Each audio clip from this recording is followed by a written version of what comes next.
Be great. Welcome, everyone. So we were talking before a few people had joined the call. Meryl last week had this, and she had watched it and made notes about a few of us in the discussion, and we thought that was I thought it was a really cool use of her theme, so we asked her to share those notes. So we thought we'd start with that. Meryl, if you're comfortable with that, we'll turn it over to you. And Adam, do you want to put her themes up? I would love to. For fun. And this is everyone's theme, so you'll probably hear, even in her observations, some insights.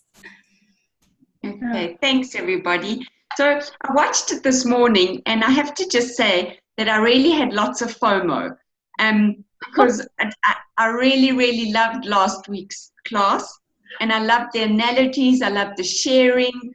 I think that we've had a few dates together, so I could see a lot more relaxation and more transparency and lots more confidence in the team in sharing so much. And the one thing I did love was Adam's use of his word, and you'll just remind me what it was called, but I wrote musculosis down, where he was talking about the 34 themes. And I loved that analogy. And I wrote, I said, I'm definitely going to borrow that one. It was entertaining. It just made so much sense to me. So I really loved that. And then, Lauren, your incredible thought process, and combined with your communication and your lovely questions, I loved listening to you.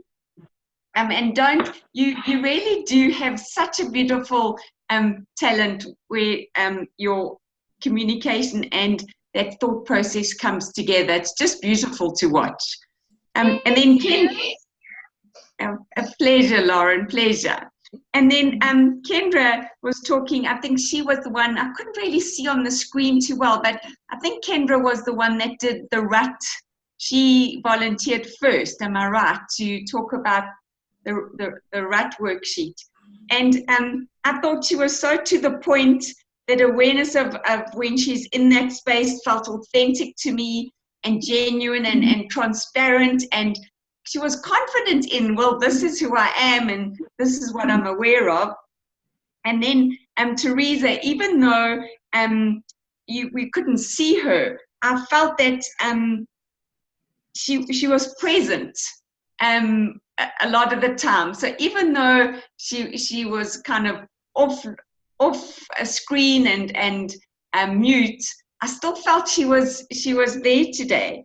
And then Denise, as always, her honesty and engagement came through so beautifully. And then for Linda and Adam, you work so well together and as a team, and you both live your themes. And I love just observing that this morning. And your use of the English language is beyond phenomenal. And so articulate, both of you. It's just so natural and inspiring.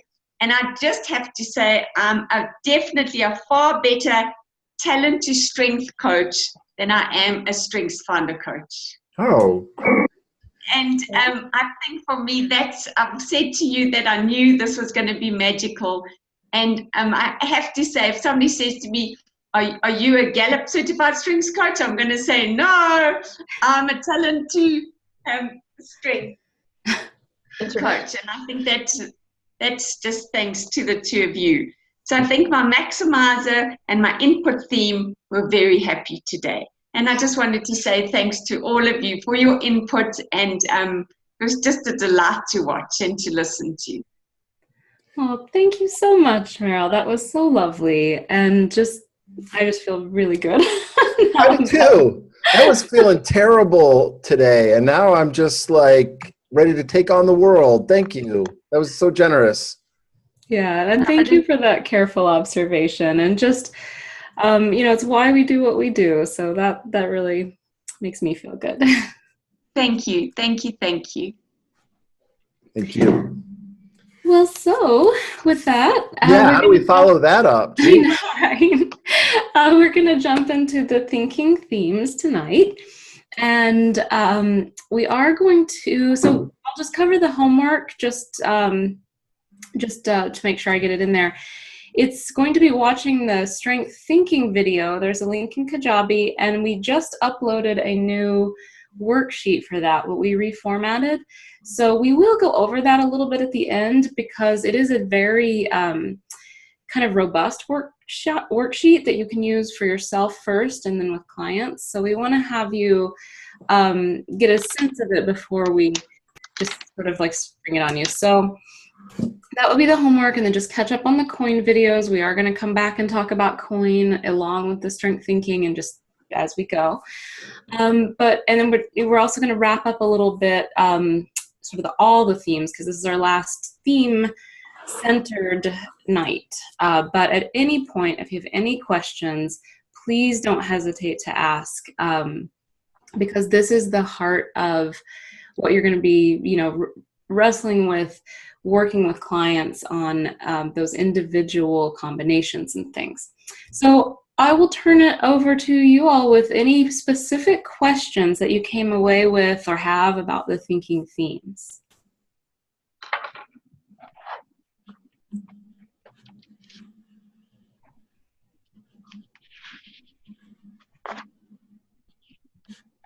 Well, you guys are going to make it easy tonight. We're done. No, don't go away. No. That's never going to be me. I can talk about this stuff forever. So let's start with the people that might actually have some of these. Was that where you were going, Felinda? Yeah, that's exactly where I was going. Let's start with what's in the room. So, so we have some futuristic.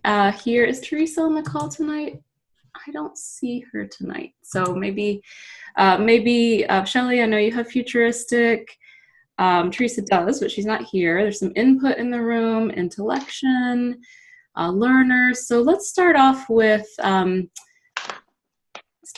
input, because 2 number 1s with input, that's a strong representation. So Meryl, you have it. How does it show up for you, being number 1? I think I'm still in the raw theme of input. I really do have to work hard on working towards the mature. I think I gather too much. I spend my time gathering. It's though I'm the greediest person in the whole world, and all I want to do is take. And it gives me anxiety, because I'm not a person that likes to take. I'm actually wanting to give.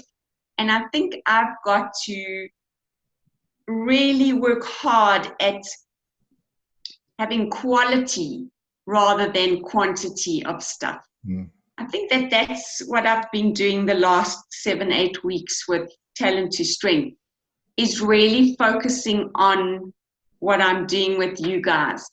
Because I wake up every morning as early as possible, because when I wake up, my time is spent on inputs. I open my eyes, I put my glasses on, I grab my phone, and I'm gathering. And my husband's gone off to gym already at 4:45, 4:45, 4:45, and that's his bits. So I've got peace and quiet, and I can gather until 6:30. And I used to spend most of that time on Yammer, and really just getting lots more information. And I haven't been on Yammer at all in the last few weeks, because I've really tried to say no more information, only talent to strength.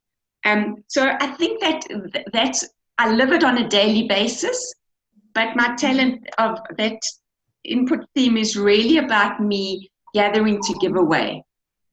And so I want to really be able to gather quality in order to give away quality, and my individualization will know who I need to give that information to. So I belong to a book club with a lovely bunch of ladies for 31 years.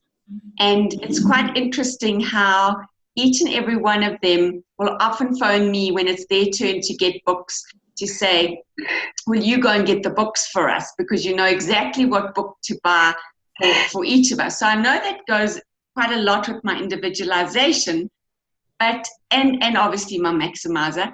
But I think that it's also quite interesting that I look for new books and interesting books, and I'm always sending them reviews of books. And I think that I think I spend hours and hours and hours doing.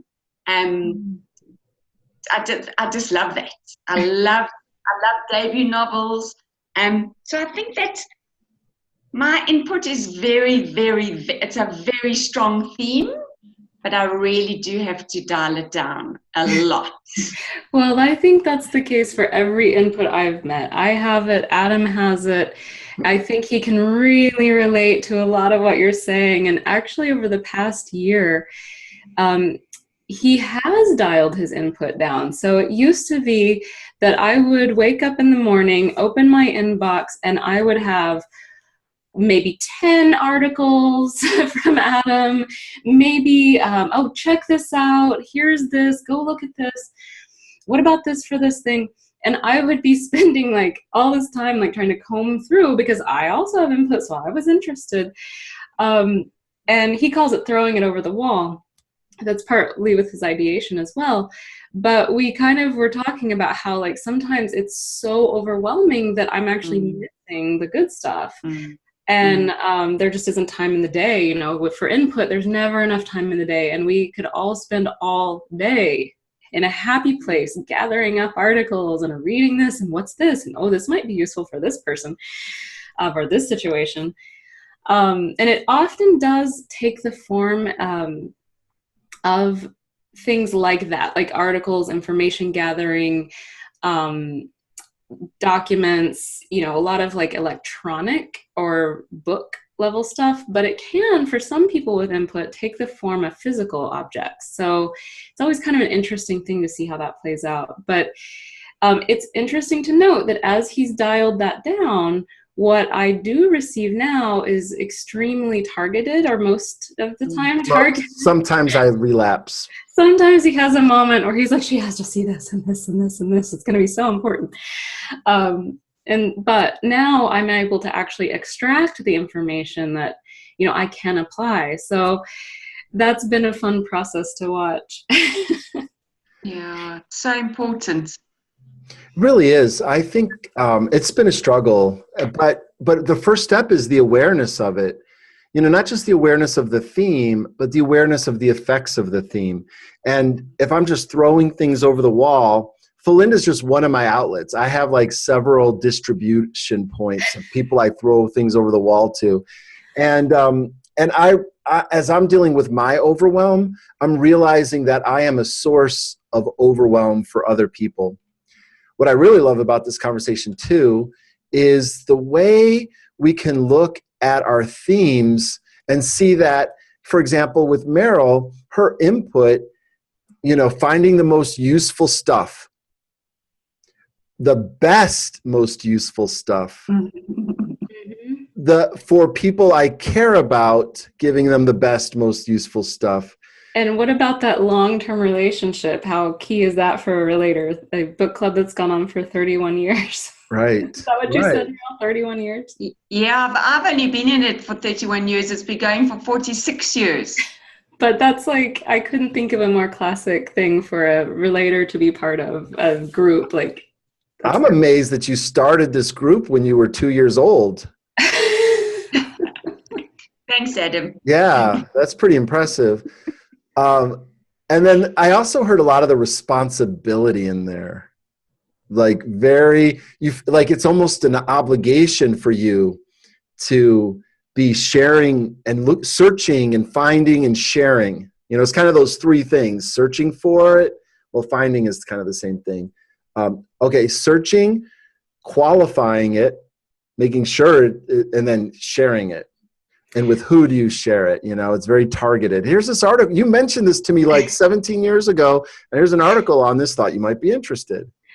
Oh, that's one of the things I love the best, when someone, and people will come to people with input for that because they know that person will have it in their mind or know where to find it. And for me, you know, just the process of maturing my input, I used to get a little overwhelmed with it, but for a number of years now, what I've done is I will skim for the best. So I'm basically trying to use my input to find the absolute best. So it's almost like if it doesn't match up, it's out, and on to the next, it's out, it's on to the next, out. And this is the thing that's going to be the most useful for this particular subject or person.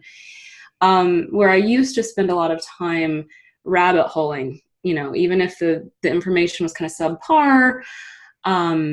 But that's the way I've kind of triggered myself to get out of that rut with input and to hopefully apply it with the greater sort of results for other people. But exactly, you'll see input, while it's the person liking to gather information, it absolutely is to use it in the appropriate moment. And it's almost always, that I've seen, in the service of other people, or other relationships, or, work, or, it can be like hobbies, but it's usually not just isolated to the individual, I've found.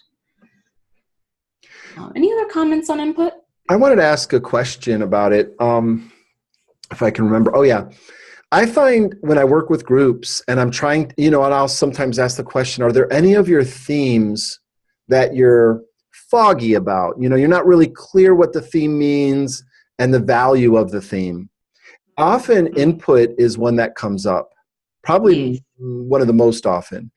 Like if there's a theme that like anybody has a problem with, usually it's going to be something like significance or command or responsibility.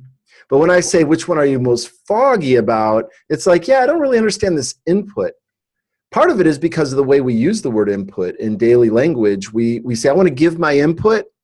And so somebody who just goes by the name of that theme will have a totally opposite understanding of what the theme is. It's not what I put out there. It's what I put into myself. I input into myself.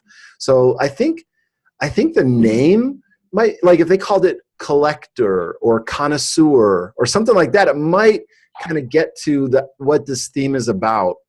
And also another challenge with this theme is that quality of finding useful things is not something we would normally compliment someone on or notice.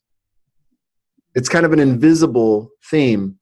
So that's why we spend so much time really focusing on helping people connect with their themes. I mean, imagine somebody who's just like a vague understanding of input. How are they going to really actually apply it and manage it? And then when you start, like with Meryl's example, you start to say, wow, this input thing is like a huge occupier of my waking hours. And so when you combine it with maximizer and responsibility and relator and individualization, then you start to see input really, amped up and ways that it could be valuable or ways that it could be, distracting as well. So understanding the theme is really important, and this is one of the trickier ones. And I would say too that this is one of the ones for me, and I know a few other people, where you kind of get that, like, I didn't know there was a word for that thing that I do. Like some of them are really very outward, like achiever or futuristic would be, you kind of get a sense of what that is, or even ideation. Well, for me, the ones that I didn't know there was a word for that, what went on in my head, were input and intellection. Strategic, I kind of already, I was like, yeah, I already know I do that. I'm talking about being external to the Strengths Finder before I took it. But when I got the assessment and read the reports, I'm like, oh, there's a word for that thing I do. An intellection and input word for that for me. So I also think, well, I'll stick with I was going to move on to a different category, but let's, Shelley, if you wouldn't mind sharing how your futuristic, speaking of futuristic, shows up for you. Sure. Could I ask a question about input? Absolutely. Would that be okay? Yeah. So I don't have input, so it's very fascinating to me. Does it feel like having all these pets that you like to keep and savor? I mean, and all the information. I'm kind of curious because the people that I think I know have input are like professors, that have this insatiable need for knowledge. And so I just was curious if you can talk about what it feels like to you a little bit more. Well, I can show what it looks like first. I'm going to show you my. Yeah, I'm going to show you my. Yes. And what's that? I was saying, like, yes. The answer is yes, and. So this is my Evernote. This is a program I use when I read articles and want to store them away. So I have categories for things that, aging, starting to get a little older. What are some useful things I find about aging, or experiential activities, or agnosticism? I only have one article in there, probably because I don't really believe in agnosticism that much. No, I'm just kidding. I mean, that was a joke on agnosticism. Very funny. Sometimes I find articles on charisma that are really interesting. How popular people's brains are different. What is it that makes people strive for popularity? Dark triad. If you've ever met somebody that has narcissism and Machiavellianism and psychopathy, that's all together, the dark triad. If you've ever met someone or voted for somebody, keep going. So I have 101 articles on Drama Bomb. So I'm just interested in anything around drama and how drama gets created within people. So that's in support of his idea that we're going to develop a course around how to, minimize drama in people's lives. And we already have a name for it, Drama Bomb. And he's got 101 articles ready to go. Wow. And then I'll dismount with this. I mean, this is my inbox. So these are all the things I haven't filed yet, different articles. I found a recipe for shakshuka. I don't even know what that is, but it looked really good. Wow. At work here. Yeah. So, I mean, this is what input looks like. This is like, I'm a hoarder. And if each of these were like an aluminum can or a bicycle part, my house would be like all filled up with stuff. And it's overwhelming. But I mean, it's just like, I just want to take in and see what's going on. Now, adaptability is very high for me too. So you could see how where I like to stay is in the moment. I don't like to go in deep into a well and work on a project. I want to stay constantly scanning what's going on out there. So, and anyway. What are the new articles and what's the new, Mm-hmm. Well, and I would say too, like, some people actually do have input with physical things, and you will see they tend to describe it. I've heard it described a lot like this. This is going to be useful one day. I can't get rid of this super obscure item because someone might need it someday. And I'm going to be able to go pull it from the heap and, and have it for when that person needs it. And so you'll see that. For me, I don't. So I know where to go find things, so I don't tend to keep as much. Like, I don't have a system like Adam has, and I'm a much more of a minimalist anyway. I know that I can, I don't know, so I don't have it in my physical space or in my electronic space so much, but the internet was like, the clouds parted and, God spoke. When the internet was like really beginning to be real, which was, in my lifetime, it was like my information sources have become so much easier and they've opened, and now I will, so I'm constantly typing in this and going to find this, and I just know where to go retrieve it. So I don't hold them in my own space, but I absolutely rely on the internet for that quality. So this is one that would be so interesting to think about from a historical perspective. Like, what did this one look like 100 years ago? Right. Probably. Or even really 20, 30 years ago, right? Yeah. So, well, I used to have a ton of books and a ton of papers, and, like, I did, before I didn't need to, I guess. Copies of things, I might need for later. Adam, he's pared down quite a bit. Yeah. I would say Felinda's input is more mature than my input. My input's a little bit more like in the puppy phase of like, I want everything. And Felinda's more like, you know, this chill out, like, I'll go and find it if I need it. Because that's the other side of input. It's not just collecting. They're very self-sufficient in finding things. In fact, I'm suspicious when other people hand me something. I'm like, this is probably going to be sucky, you know?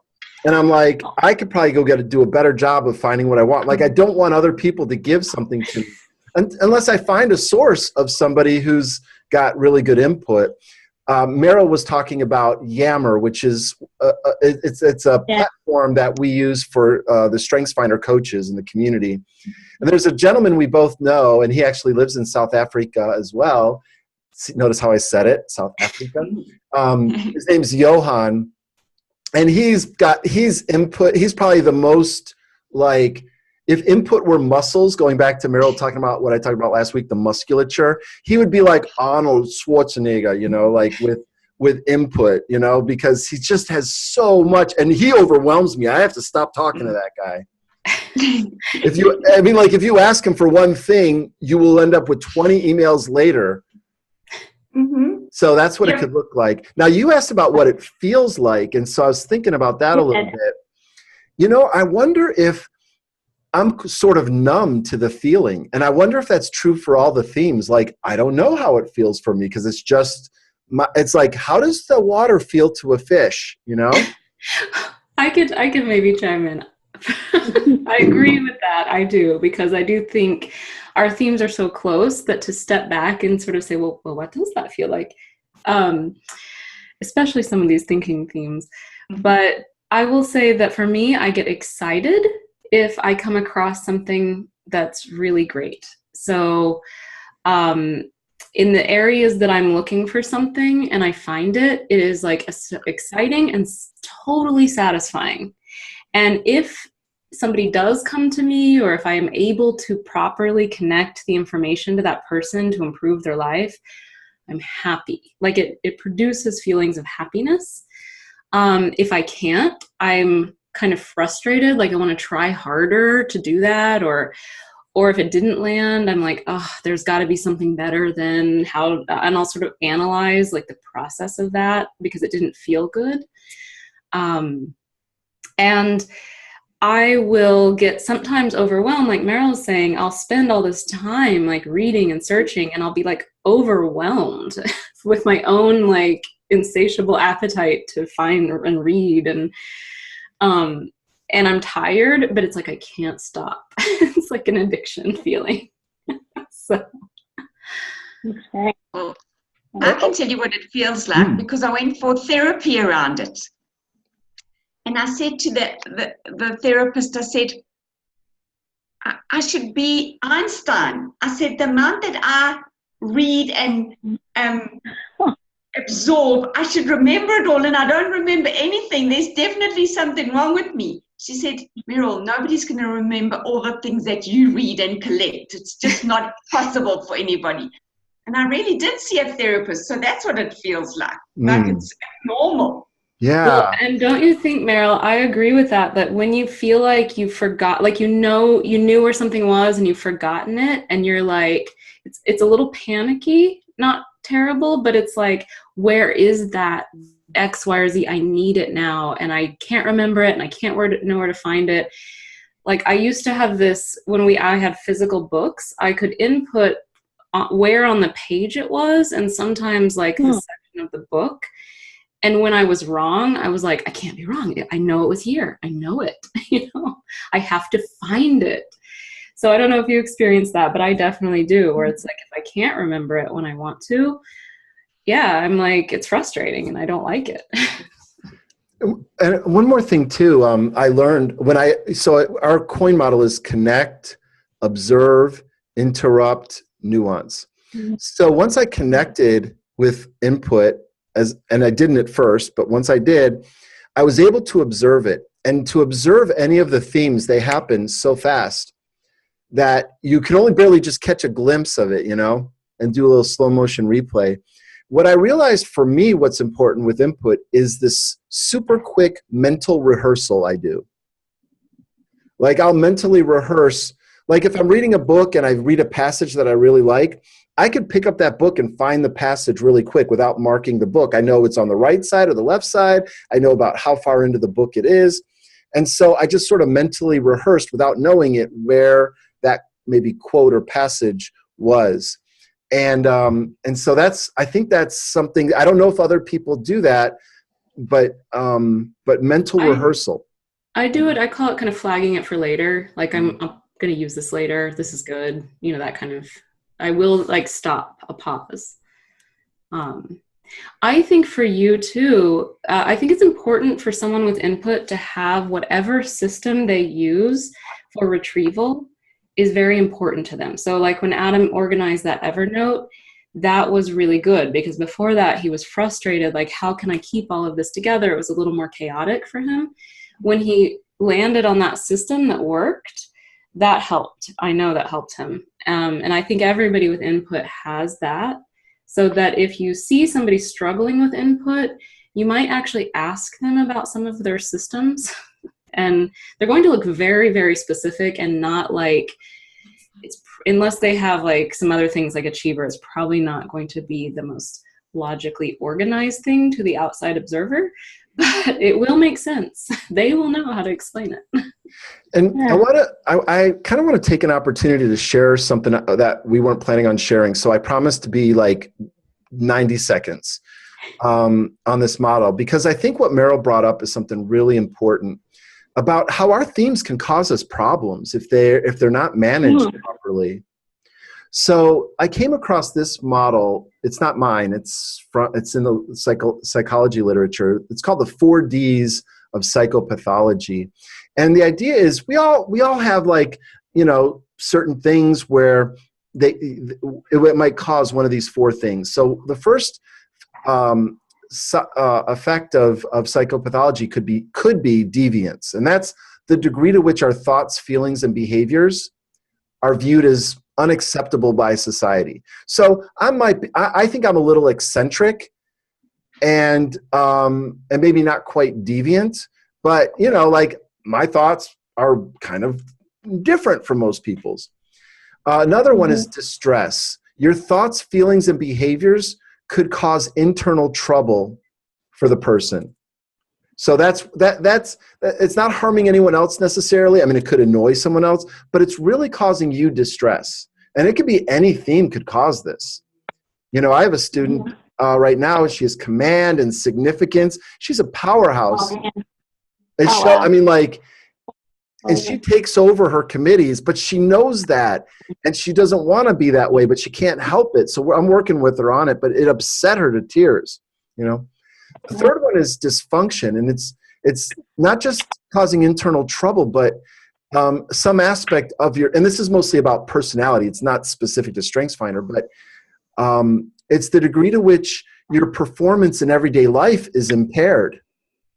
So you're not able to keep a job or relationships, or you fall behind in your bills or something like that. Your themes might cause some actual dysfunction. And then the last one, and I don't really think this comes into play, but danger. So if the degree to which one's thoughts, feelings, and behaviors can be dangerous or harm the well-being of other people. And I think we all have like mild cases of it. And so I added this. This part is something I added. So, you know, take it for what it's worth.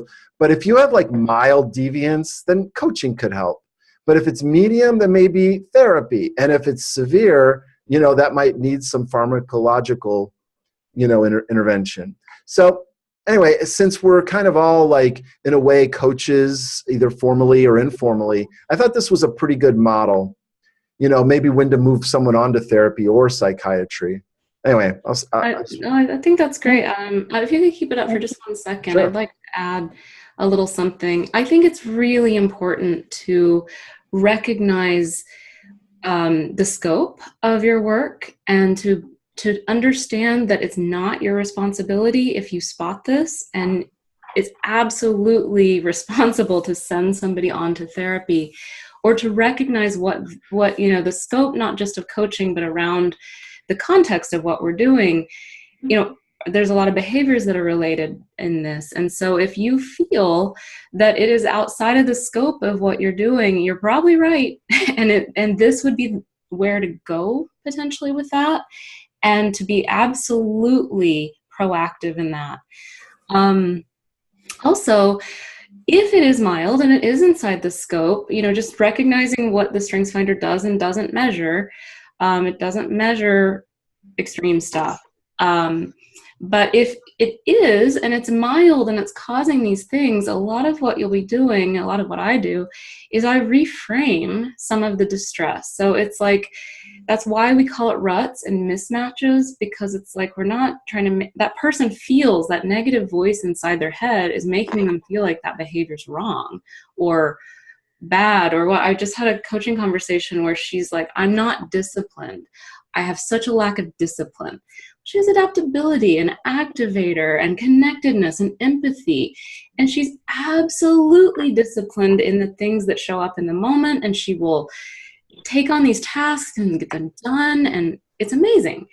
And like, you have a lot of discipline when you need it, but that voice inside of her is causing her distress. And so a lot of that's reframing this in your doorway in, right? And then it's like, once it's reframed, it can actually function really positively for that person. It's one of the reasons I really like this material personally, because it can give somebody that. And I think this is a really important thing to just have as an interventionist. So I'll dismount there and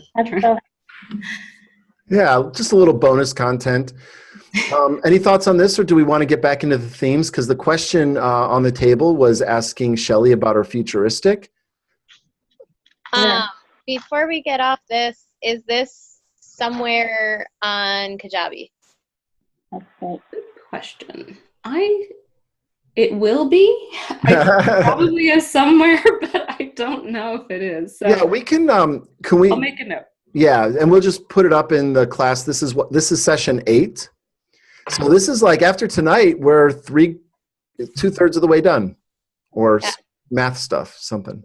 I really like this as someone who often doesn't know where the coaching line in therapy is, and we deal with people in a very unstable year of their life. So I really like this and the verbiage behind it to put words to what people are feeling, and kind of help assess, are they green or are they orange? Yeah. Yeah. Mm-hmm. It can be a real challenge sometimes. Oh, I love that. Cool. Yeah. All right. Futuristic. So I am enthralled by thinking about the future, what could happen, what it could look like. I was thinking about kind of 3 stories about how I think people can understand future like the way that how it becomes tangible in my life. But when I was younger, and like I'm talking grade school, middle school, I would, if something was hard, I would in my head take a trip and drive myself all the way to my grandparents' house. And so that's how, so I would think about and dream.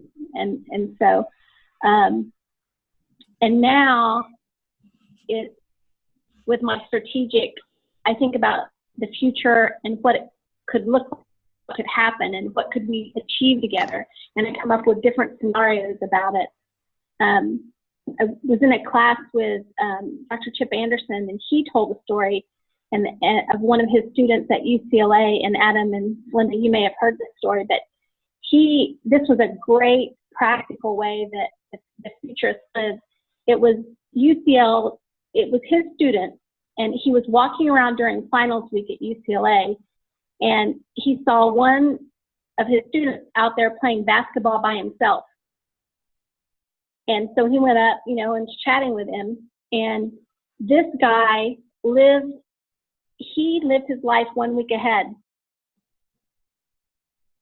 And so during finals week, everybody is cramming, but this guy, like, so he was ready a week before for a final. This is the valedictorian who had futuristic. And so that's how I like to live my life, to avoid drama and crisis. So I don't wait to the last minute. I do things ahead of time. I use it to navigate life that way. So anyway, that's a little bit about, those are 3 stories I thought of. That's great. Yeah. Yeah. Oh, sorry, Adam, go ahead. Well, I was going to ask, so what is the day-to-day like of futuristic? Like, do you futurize things? Like if I showed you the 4D model, do you start to think about, like, what could this look like in the future if I were to use it? Or how does that play out in your mind? Yeah, so I have strategy, and I have activator. So I wrote that down on a piece of paper so I could research it for later, because I've been thinking about getting my master's in social work to kind of help society as I get a little older, right? And so I immediately, but I think this is my strategic and my activator. I wrote that down and I thought, oh my goodness, that is so good. That is something that I would need when I get my master's. That's great. Oh, I love it. And Shelley, thank you for sharing that. That is one of the most mature versions of futuristic I've ever really heard. Like, living your life ahead purposefully in order, like, it's such a great application of futuristic. Yeah. I have one, can I tell one other funny thing? So my coworkers, so I'm pretty, I'm not really young, I'm not really old, I'm not extreme. My coworkers laugh when they find out, like, I love dystopian future movies. They're kind of sci-fi-ish, and nobody can believe that about me. So, like, anyway. Oh, I love it. Well, I just think it's also a great thing. Like, you're already thinking, like, okay, when I get a little older, I could really help people. I could get my master. Like, you're thinking about that. And steps. I love it. Yeah. Very good. All right. Anything else on futuristic? Or any others you guys want to talk about? Any of the other thinking themes? I think these are hard, like, as a whole category, the thinking themes aren't quite as fun, and people don't necessarily like them. Well, when they come into relationships with us. You know what I mean? These are not the ones that people go, oh, I want to be your friend because you're such a warm and fuzzy thinker, or you're so strategic, or, you know what I'm saying? They're not. Oh, I know. I had to, yeah. Well, we've been talking a little bit too about how these are often, they can be external. They absolutely can, but often they're more internal. And so they don't seem as obvious often. And I would say one of the really cool things about these themes, if you see people that have them, they're not going to just usually volunteer information like some of the other themes might. That's a good point. Ask them, they've got a lot to say about this stuff that's going on in their head. So like strategic, for example, they really don't think usually to share that process because it happens so quickly and it's just part of how they live and breathe. And I mean, that's true for all the themes, but if, so that's what I would say. If you see these themes, asking someone is not something that happens to them very often usually, and the chance to talk about them can be really illuminating. And it is stuff that kind of, like I said, it goes on behind the scenes in a person's life sometimes. Like Denise, I was going to ask you about your intellection. Like, how does that show up for you, if you wouldn't mind sharing? Yeah, actually, I was just looking for an article that I found yesterday or the day before, and it's not on the pile on my desk, which means that it's probably in my OneNote. So I can't use Evernote like Adam because that's blocked by IT, but I can use OneNote. And I have pretty much the kind of stuff that he has. But anyway, the article I was looking for was talking about really kind of not in these terms, but the intellection theme of talent, and the fact that thinking, these thinking talents, they really aren't pretty to the face, right? These are, and that's just sort of kind of reflecting on, I guess, the comment that Shelley made, right? That, these aren't the, I don't know, the ones that maybe make you feel good, because when people are kind of in this realm, that, they're in the zone. And I don't know, fortunately or unfortunately, this is the realm where, the domain area where I tend to spend most of my time.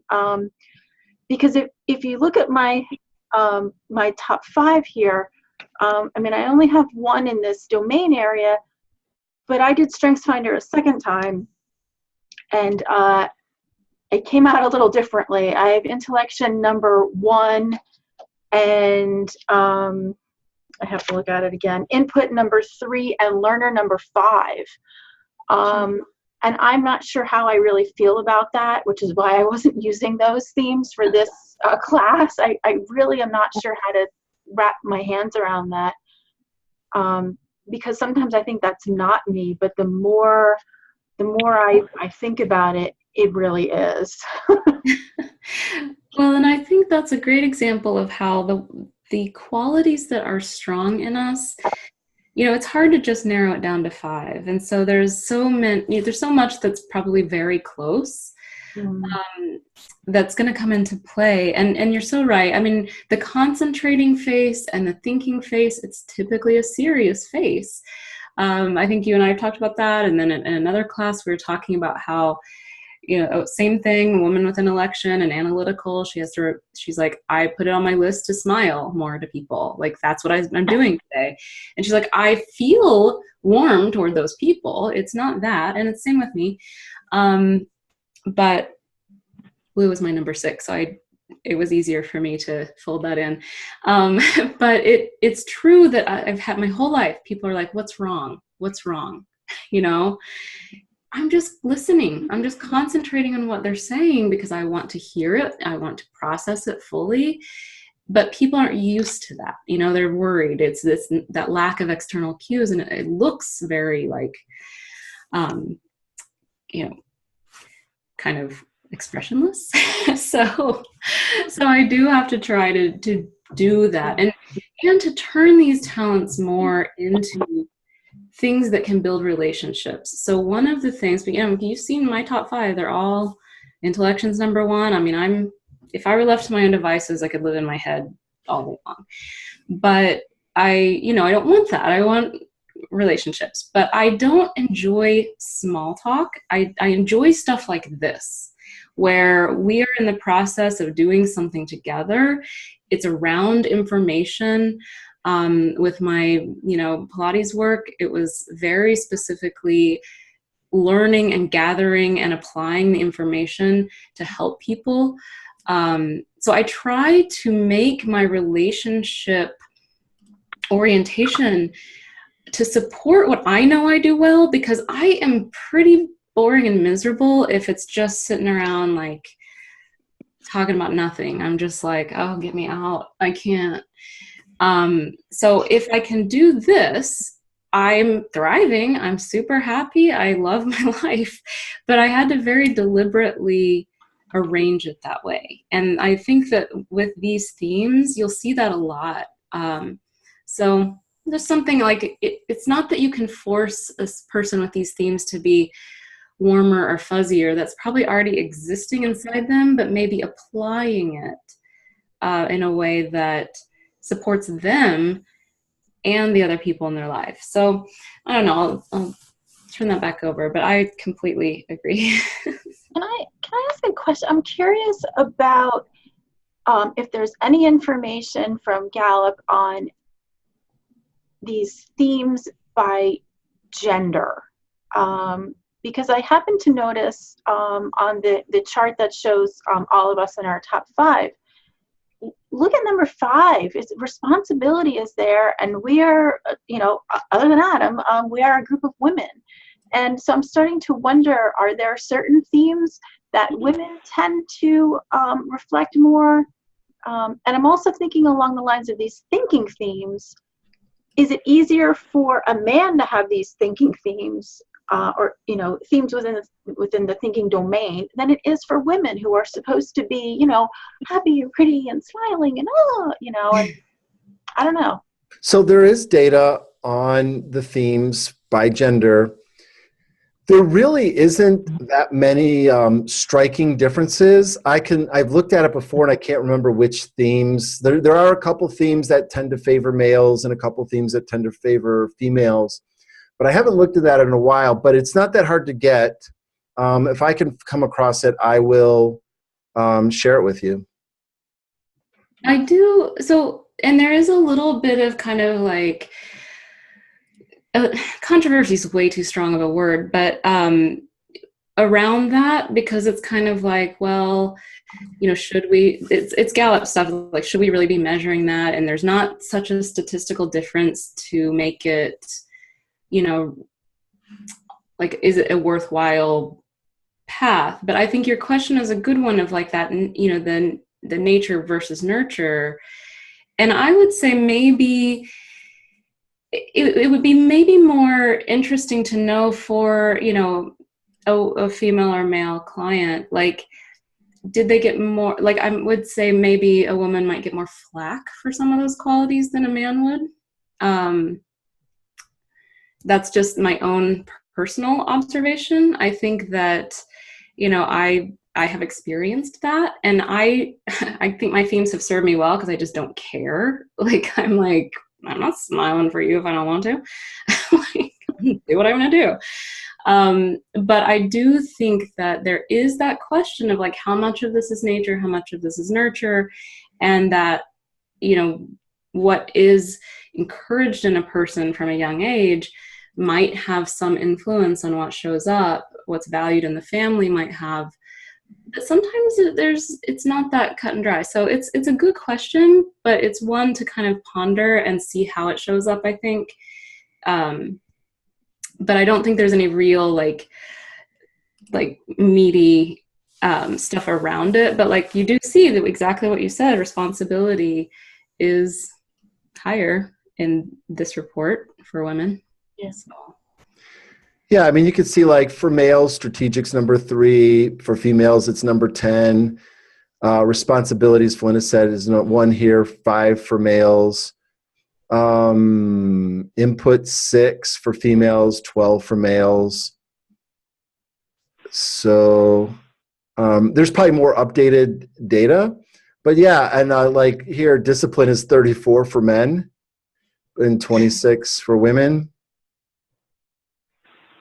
Ideation is a big difference, 24 for women and 7 for men. Analytical is a huge difference too. Number 6 for males, number 29 for females. Competition too, number 30, sorry. And here it's 11. It's interesting too to note though, like, what I find kind of fascinating about this is that it's only pulling the people that have taken the assessment, and there's that kind of question of like, it's a self-selecting group, so how much does that influence? And across the cultures, there's like they're not really measuring that, and they lump the youth test into this statistics too, so that skews some of the validity of this kind of reporting around it.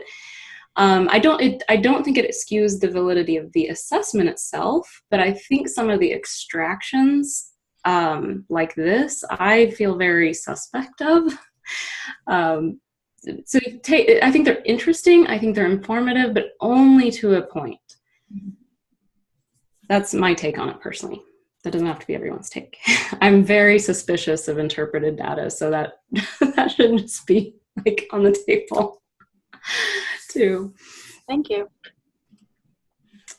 So I do want to transition us to get you a glimpse of that strength thinking worksheet. Adam, could you pull that up? Okay. And honestly, we can come back to any questions anybody has about the themes. We'll stay also longer tonight, but I know, we try to do the wrap up at around an hour so that if people have time pressures, you know, we honor that. The strength thinking video, it's, you know, you've got the COIN model, but we really encourage you to take your clients, either individual, team, or organization, through first. That's the foundation piece. But then it's like, all right, well, if I'm working with someone and coaching them, how do I get to that piece around like helping them with the activity, developing an actual strength in an activity? You know, we talk so much about how a theme is not a strength. Well, what is a strength? And so this is a model you can use. And this is why I think the complexity of this will, I think, also speak to how, you know, one of the reasons Don Clifton probably measured themes of personality, because there's endless activities that just, it's hard to measure. So you're going to see when someone, you know, someone's going to come for coaching or want help with an activity that they're either struggling with or just simply want to improve. And so you have a lot of places to look to offer maybe sources of support. So I want to say a few things on that real quick. So strengths are activities that are characterized by really high performance, consistent, near perfect performance. Themes are patterns of thoughts, feelings, and behaviors. So the themes are not strengths. Strengths are activities. And I think that's really such a key distinction. So for our work, activity is such a crucial component. If you really want to understand your themes, think about them in the context of a specific activity. Instead of some general trait you have, think about, okay, if I'm going to prepare dinner, how are my themes showing up in that activity of preparing dinner? So, do you want to add any more, Adam? That's good. Yeah, that's fine. So this worksheet is going to help you isolate a specific activity you'd like to improve. Maybe one that's giving you contrast. That's how a lot of people will bring things to you as the interventionist. But it does not have to start from a place of contrast. You may want to improve something that you already, I mean, this is what I would recommend, improving things you're already talented in and proficient and happy to be doing. So, you know, so you're going to go through this after you watch the video and get a little bit more around it.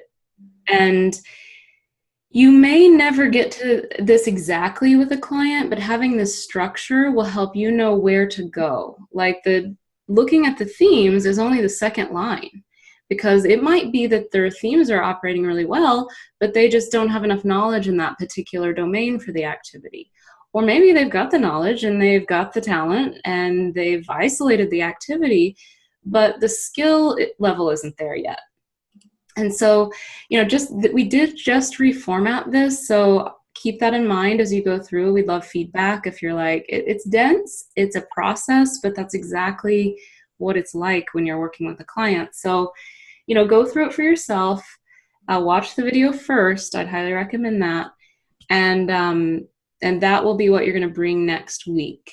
So can you click through just to show the different pages? It's in a download in Kajabi in the homework. For video for class 8 or class 9? Yeah, it's in where it says homework to do before session 9. So it's in class 8. It's there. Next go around, we're going to streamline that, but that's how it goes this time. And do try to catch up on your COIN videos because you want those under your belt. COIN. So real quick, there's COIN is, think of it like a foundation. So COIN is really part of that, and all the other stuff we've been talking about, knowledge of themes and the what is the difference between a strength and a theme. Strength thinking is kind of like the next piece on top of it. And this is where some really advanced coaching and performance improvement can occur.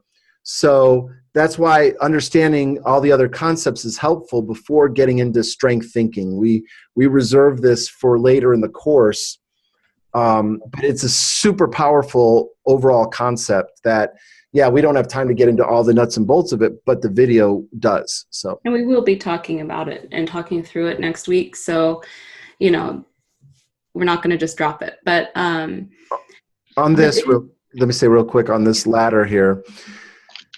This is a very important concept for us because unless we know what other levels are, if not a strength, then you only think about, is it a strength or not a strength? And I just don't think that's very helpful. I think advanced isn't quite a strength, but it's still really good. And that may be as far as you could go. I don't think it's possible to turn any activity into a strength for anybody. In fact, I would say that a lot of the strengths that we're ever going to develop in our lifetime, we've probably already developed. Or if you're advanced and you want it to be a strength, then focus your time there, because you know that's important, and you're going to perform exceptionally well if you do that. It's time well spent. So and I'd also like to say this.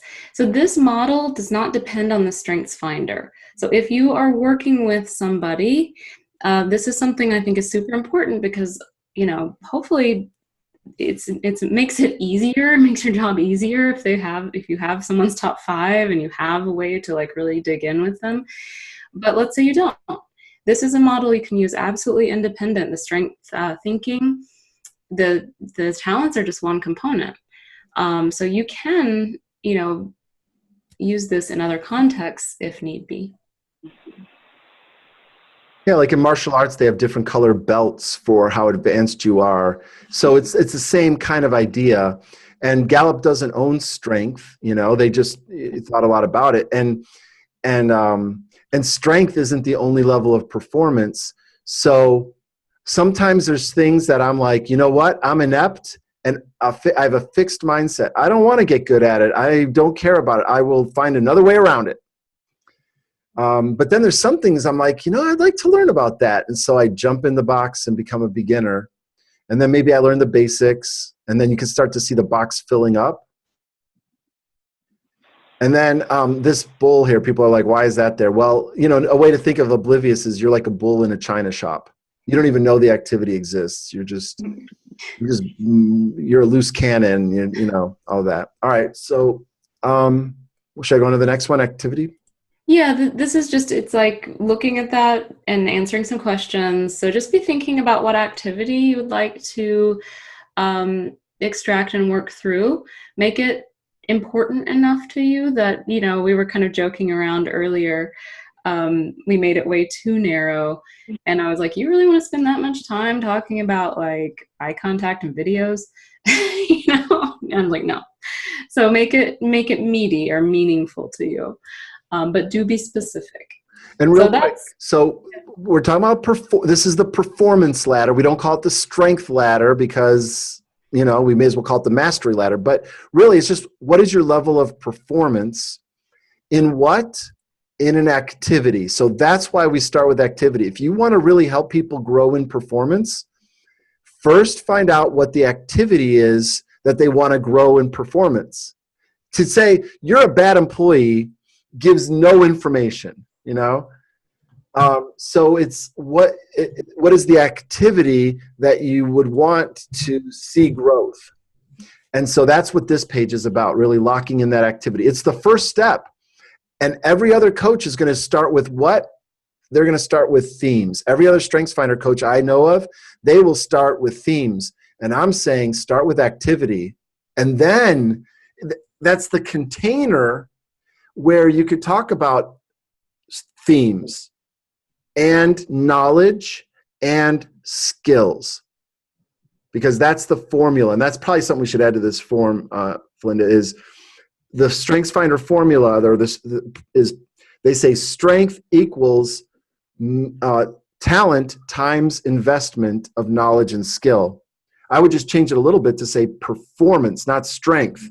Your level of performance, and this is the page we should put it on, your level of performance is determined by how much of your talent are you using toward that activity times the knowledge toward that activity plus your skills, which is your ability to perform the steps of that activity. And we'll cover those actually next.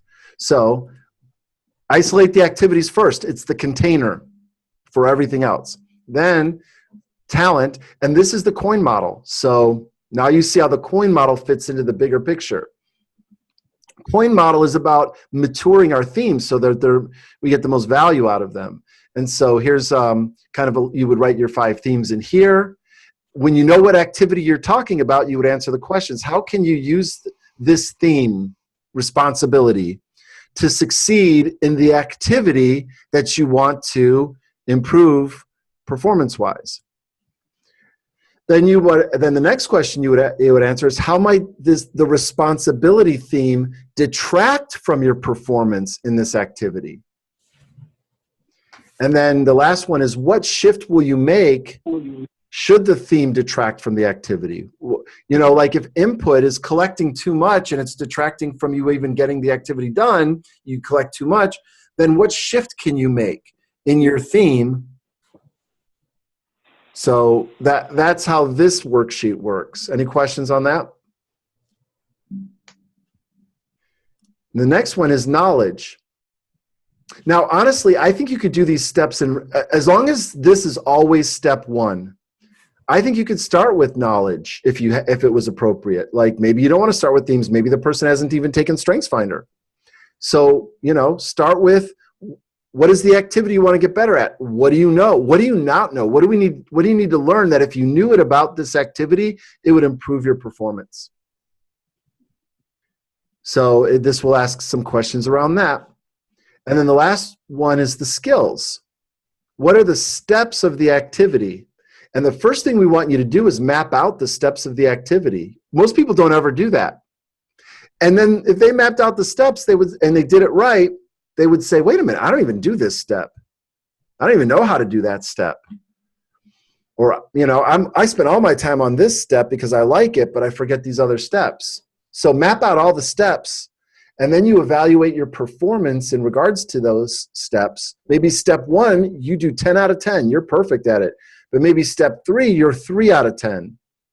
If you improved your performance in step 3, it would improve your overall performance of the activity. Does it make sense? So this is what we call strength thinking. It's a way of thinking about performance. And we probably shouldn't even call it strength thinking, because it's not just strength. It's just I don't know what word to call it, but it's how to think in a way to elevate performance.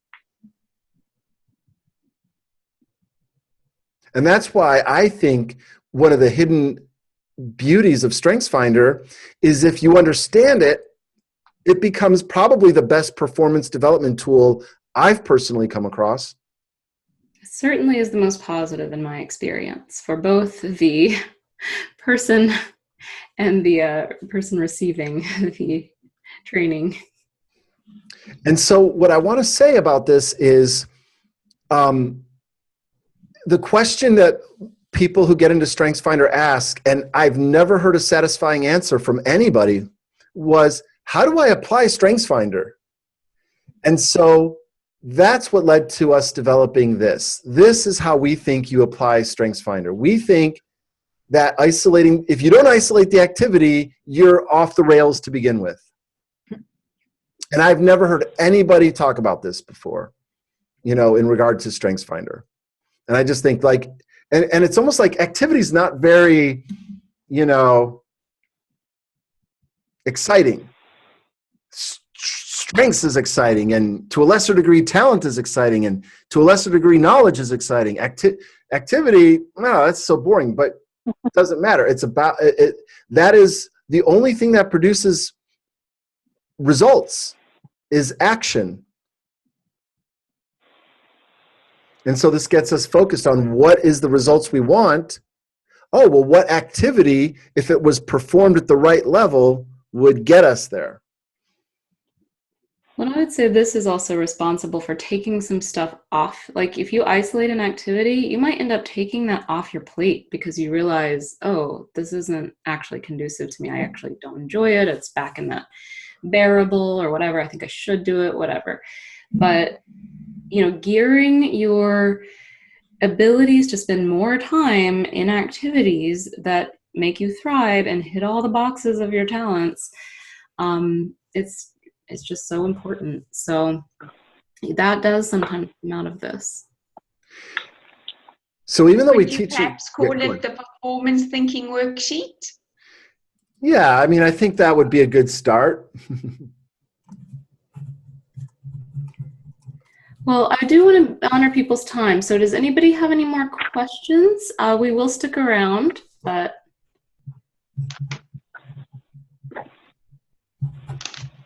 Yeah, you guys, this was a really fun, time just flew by. That's a good sign. I mean, it was just really cool hearing about, how you experience some of the themes, and I'm really, I get excited sharing strength thinking, because most people just are focused on themes, and which is all great. But this, to me, is where the payoff is, and this is where it gets really exciting. So I hope you enjoy the video, and I hope you take a stab at doing this worksheet and share with us what worked, what didn't, what was confusing. Because if experiencing it for yourself will help you guide other people through it. So, yeah, with that, we'll say goodbye. And then if anybody has any questions for a few minutes, we can stick around. So does anybody have any questions? I do. Okay, great. So we will now move into the question round. And then everybody else, you're free to go about, stay or go. So it's up to you. So, thank you, everyone. Yeah, thanks for those. Okay, so yeah, go ahead. Denise. My youngest daughter, who is 19, I forced her to take StrengthsFinder because I said, the instructors for my class are suggesting that I get as familiar with this as possible, and it's helpful if I do that with people I know well. So my daughter came out as strategic number 4 and activator number 5. Mm-hmm. And that just seems to be a little bit of a mismatch to me, and I'm wondering how that works together. Oh, good. Flynn, do you want to tackle this one? Yeah, well, because I have strategic and activator is my number, I think it's 8. And it's, I think actually really I function a lot with activator. So I don't know if this is, you'll have to, I don't know your daughter, so you'll have to tell me if this sounds accurate. But the way they function together, strategic happens very quickly to sort of like see the best path or kind of that end goal. And an activator wants to get started on that right away. So, she might not enjoy long, drawn-out discussions that don't involve movement or action. I can attest to that. Like if Adam and I are working on something and there's not some action, or we spend too long even if we spend too long in the strategic conversation or space, I get like antsy. Because I need to be doing something. It doesn't even have to be really productive. It just needs to be either physical movement or actual, getting a hold of something and getting going. So actually they go pretty well together. Like you might think of like activator and deliberative might be a little, like if there were opposites in this, that would be an opposite, because deliberative wants to wait to get started to make sure everything's addressed and the risk is assessed. Activator is like, who cares? I'm going to learn as I go. I'm probably going to mess up. I'll learn from that and I'll keep going. I won't do that next time. Okay. Well, deliberative's probably back there like, what? Well, strategic's going to help them get started even faster, or at least want to get started even faster. And, think of it like, the person at the starting line of a race, the one that's like always about to go before the gun goes off, it's like, oh, I'm just ready, like, because they're ready to like run to that end. So I'll stop there. It doesn't always show up physically, but usually for an activator it does. And strategic is that kind of internal processing system that might even accelerate that. So okay, so I'm probably not seeing that, that strategic part, right? Because she's doing that if then in her own head, and then she's ready to jump right into, I've decided and I'm going to do it now. Yeah. Whereas maybe somebody more like me, I'm going to stay more in the if then thinking a bit longer. In fact, probably a lot longer. Well, and you might be more, so some people with strategic never even crosses their mind to articulate that they've already done the if then, and it shows up as this very decisive, like, whoa, what? Yeah. And that actually was me for a long time. I didn't even know you were supposed to talk about that stuff to other people. It caused a lot of problems in my life. What are you doing? And I'm like, I've thought it all through. To say she's decisive is an understatement. So, when I looked at this, I thought, okay, now I understand why we butt heads so much. We have different themes of talent. I want to share this. This is a document that was just on my desktop. It's Kurt Liesveld, who was one of the real well-known trainers at Gallup. He passed away a few years ago, but he really got me excited about exploring themes because of what he did. And this is his work. And he went through every theme pair and came up with a statement to describe what it would look like when you have activator and strategic. He says, my urge to take action as soon as possible is complemented by my urge to consider all possible courses of action. Wow. Isn't that nice? That's what I like. Powerful. Yeah, that's cool. Very powerful. I think his work is so great. And I think that's what you're seeing. You're seeing the decision part. And she probably did think it all through. She just doesn't think to share it. So it could be interesting to ask her about her thought process, because she probably did consider why she wouldn't do certain things. I'll tell you, I don't know if this is something I think shows up a lot with the two. She's probably always in everything looking for like efficient motion would be my guess. So like carrying too much stuff so she doesn't have to make a second trip. Yeah. Yep. Even have to leave some of the things and I have carried just so I wouldn't have to go back into a different room. I mean, it's ridiculous. Yeah, that is her. That's her. Good. Well, thanks. That's a great question. All right. Meryl, you had one? Well, I just wanted to give a little bit of feedback of what I really got out of the video on the thinking themes. And the one was where you spoke about help me see what you see. And I think that you just worded it so beautifully. And I think even for Denise to ask her daughter, help me see what you see. I think that's just beautiful, because it really is. It's about giving again, because you're wanting to listen. I loved that. I loved what Felinda spoke about, learn the language of someone if they're different to you, and that learning to listen and to hear their observations and their ways of being. I thought that was beautiful, the way you explained that. And I also loved what you said, Adam, is what we provide to others is often what we need ourselves. And I loved that. So I just wanted to share those. The last one was strategic, where you spoke about it could be contingent. Yeah. And I think that put everything in place for me. It really did help me to understand strategic. So thank you for that. Very good. Great feedback. I forgot some of those things I said, so I loved hearing it. Thank you. Good. Any other questions? No, thank you for tonight. It was a blast. Thank you. It goes so fast. So like all of a Too sudden fast. we're at an hour and I'm like, wait. Yeah. I know. I'm like, we could just, because there's so much like that's just fun to talk about, I think, in this. Well, and it really is what you guys bring to it, because I've been talking with Felinda, quite a bit today, and time just dragged. I was making him do something he did not want to do. Oh yeah, I was in contrast. I literally went to my room. He did. I was like, I'm not doing so well. But it was absolutely, but we got it done. yeah, Now he's happy because he got to spend time doing this.